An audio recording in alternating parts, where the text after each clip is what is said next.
কি হয়েছে তোমার? কি দেখতেছো? তোদের ঘর কমপ্লিট হয় না? তো মালিকের টাকা হয় না, তাই ঘরও কমপ্লিট হয় না, বুঝছো? কালটুন, তোমাদের ঘর কমপ্লিট হয় না তাই না? নামবা? তো লাভ দিয়ে নামা পড়ো। হ্যাঁ, লাভ দাও। এই তো। কি কি হয়েছে? কিছু বলবা? কি বলবা তুমি? কি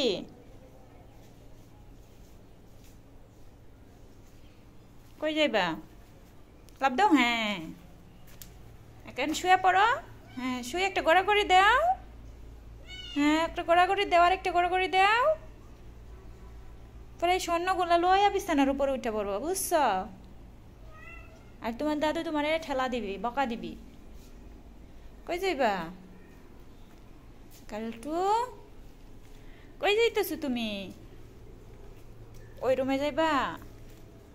কোন রুমে তো তোমাদের কমপ্লিট হয় না? কি সবগুলো ঘর দেখতে সুগুলো গুলো না, একটাও কমপ্লিট হয় না তোমাদের রুম।